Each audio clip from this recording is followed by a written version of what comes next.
जैसा कि last episode में हमने देखा कि ली याओ के साथ फाइट करने के बाद फैंग बहुत ही ज्यादा इंजर्ड हो जाता है, तो इसलिए एल्डर वेलिडमीर और एल्डर याओरा फैंग को अपने साथ जिग्जियर मार्शल हॉल के हेडक्वार्टर्स में ले आते हैं। और यहाँ पर आने के बाद हम देखते हैं कि वहाँ पर मौजूद सभी वॉरियर्स फैंग को घूर घूर कर देख रहे थे, जैसे कि वो अभी फैंग पर अटैक करके उसे मार डालेंगे। तभी उनमें से एक वॉरियर अपनी पावर को रिलीज करता है, जिसकी वजह से फैंग पर काफी ज्यादा प्रेशर पड़ता है और फैंग वहीं पर रुक जाता है और लंबे लंबे सांस लेने लगता है। एल्डर याओरा और एल्डर वेलिडमीर भी फैंग की ऐसी हालत देखकर अपने आसपास देखने लगते हैं कि ये कौन सा वॉरियर कर रहा है। तभी वहां पर लीडर होंग और वॉरियर ली शैन भी आ जाते हैं और जैसे ही लीडर होंग फैंग की ऐसी हालत देखते हैं तो वो अपनी पावर को रिलीज करते हैं और हम देखते हैं कि इनकी पावर इतनी ज्यादा होती है कि जैसे ही लीडर होंग अपने पाँव को जमीन पर मारते हैं तो वहां पर एक शॉक वेव बनती है और ये शॉक वेव भी काफी ज्यादा पावरफुल थी। इस शॉक वेव की वजह से वहां पर मौजूद सभी वॉरियर्स काफी ज्यादा डर जाते हैं और हम देखते हैं कि ये शॉक वेव जैसे ही वहां पर टेबल पर रखे हुए ग्लासेस पर लगती है तो वो ग्लासेस भी टूट जाते हैं। लीडर होंग की पावर फोर्स की वजह से वहां पर मौजूद सभी वॉरियर्स की पावर फोर्स खत्म हो जाती है। इससे फैंग को भी रिलीफ मिलता है और फैंग को भी अच्छे से सांस आने लगता है और फैंग की हेल्थ भी स्टेबल होने लगती है। जिसके बाद लीडर होंग चलते हुए फैंग की तरफ आने लगते हैं और कहते हैं, मुझे यकीन नहीं आता कि इस बात को 10 साल हो गए हैं और आप सभी वॉरियर्स में से कुछ लोग ऐसे हैं जो कि उस बात को भूल गए हैं जो कि आज से 10 साल पहले हुई थी।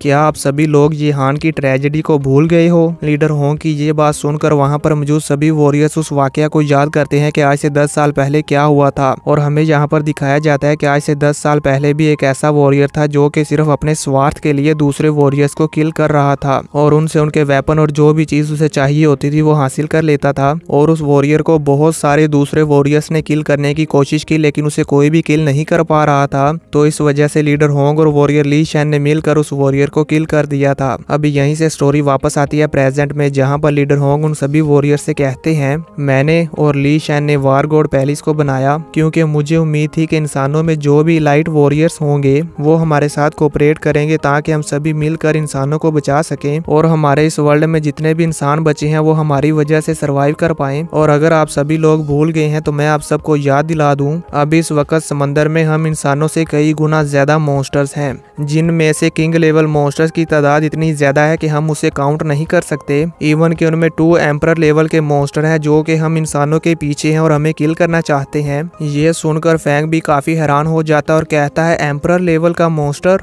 तभी लीडर होंग कहते हैं कि वो दोनों एम्परर लेवल के मॉन्स्टर्स जमीन पर आने की हिम्मत इसलिए नहीं करते क्योंकि यहाँ पर मैं और ली शैन हूँ और उन्हें भी इस बात का पता है कि अगर वो जमीन पर आए तो हम दोनों उसे किल कर डालेंगे। इसी वजह से वो हम इंसानों पर अटैक करने की हिम्मत नहीं करते। लेकिन आप सभी वॉरियर्स को मेरे और ली शैन पर रिलाय करने की जरूरत नहीं है, वो इसलिए क्योंकि आप सभी के लिए ये सबसे ज्यादा इम्पोर्टेंट है कि आप सभी लोग मिलजुल कर रहें, क्योंकि अगर आप सभी वॉरियर्स मिलकर नहीं रहेंगे तो वो मॉन्स्टर्स आप सभी को मार डालेंगे।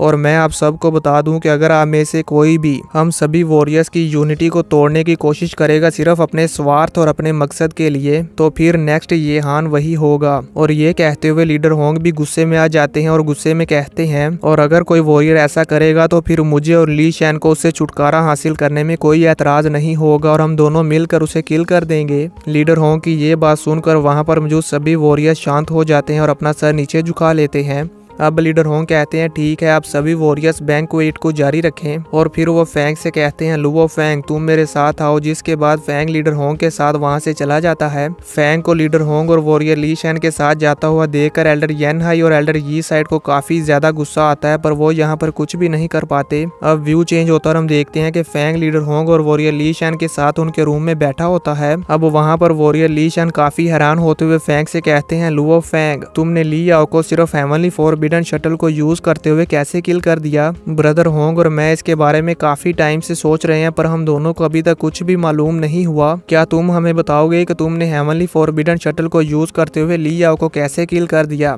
अब जैसे ही फैंग उन्हें बताने लगता है कि तभी फैंग को अपने डिवाइस से उसके माइंड में एक आवाज आती है जो कि उस क्रिस्टल मैन की आवाज थी। और वो क्रिस्टल मैन फैंग से कहता है कि प्लीज मैंने तुम्हें जो भी मीटियोराइट स्टार के बारे में बताया वो सारा अपने पास ही सीक्रेट रखो। फैंग को इस तरह से शांत हुआ देखकर लीडर होंग फैंग से कहते हैं, लुओ फैंग क्या तुम्हें हमें इस बारे में बताने में कोई परेशानी हो रही है?